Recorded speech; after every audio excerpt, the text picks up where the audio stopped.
What is up, everyone? Welcome to 5 Things We'll Learn from Game Week 13 in FPL. Haven't said that all of that. Let's get into the video.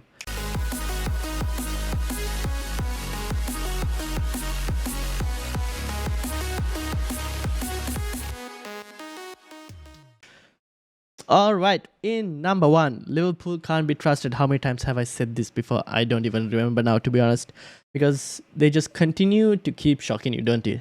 You thought Liverpool would be able to score a huge haul against Nottingham Forest. But here we are, as they've lost 1-0 to Forest with, I don't know, I've got Salah. And to be honest, that was probably one of the worst decisions I made on my wildcard. Because he just hasn't done anything. Obviously, Leeds upcoming next, and that probably might be the last game I give Salah. After that, I'm most likely probably going to get rid of him because he's got Spurs following that game.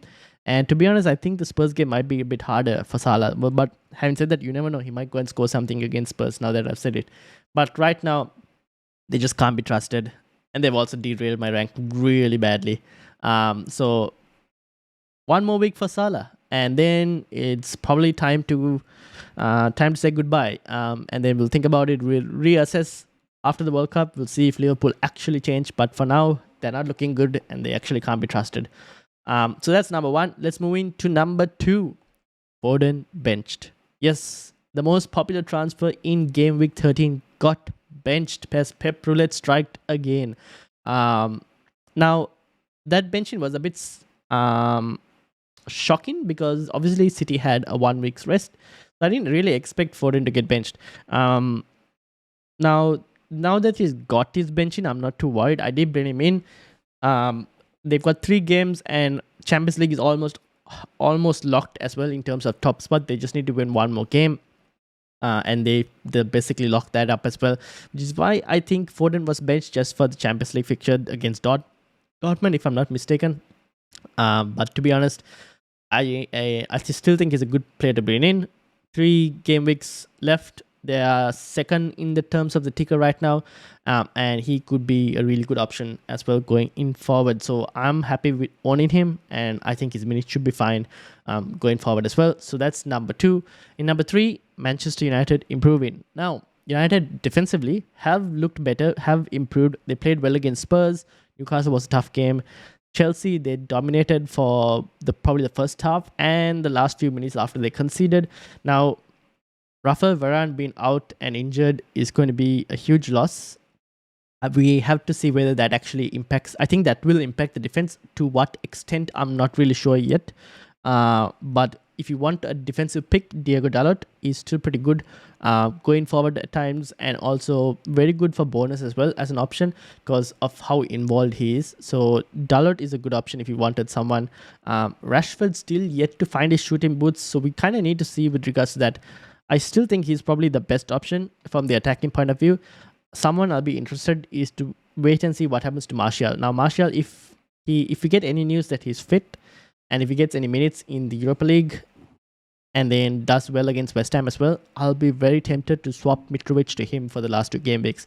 That's something I'm toying up on the cards. We'll have to wait and see. But so far, United looking good, looking like they're improving, and can be a team that we can actually trust again.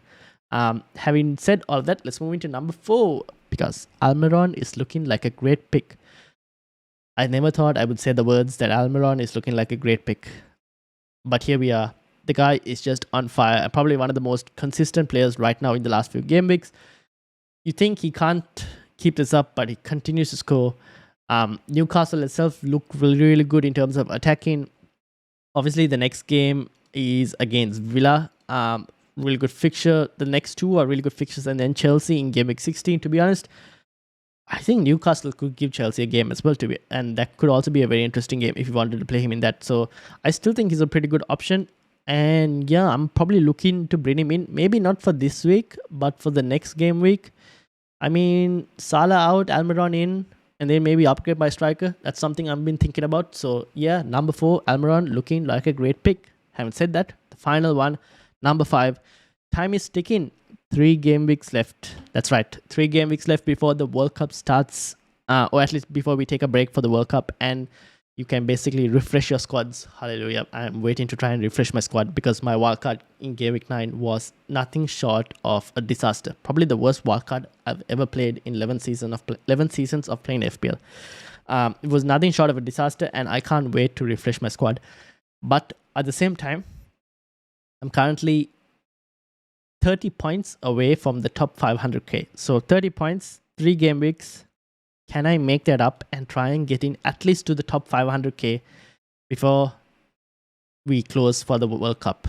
Is that a possibility? That's a goal that I'm setting. What goal are you setting? Let me know before the World Cup. Before we end for the World Cup, what goal are you setting with 3 game weeks left? Let me know in the comments. That's it for the video. Make sure to like, subscribe if you reached all the way to this point. My name is Ryan from Football Chatbox, signing out, and I'll see you guys for the podcast tomorrow. I'm joined with Karan, and we're going to be dissecting our teams and doing open heart surgery on it, basically. So make sure to stay tuned for that. Hit the subscribe button, hit the like button. I'll see you all later. Hold me close till I get up. Time is barely on our side. I don't wanna waste what's left. The storms we chase are leading us.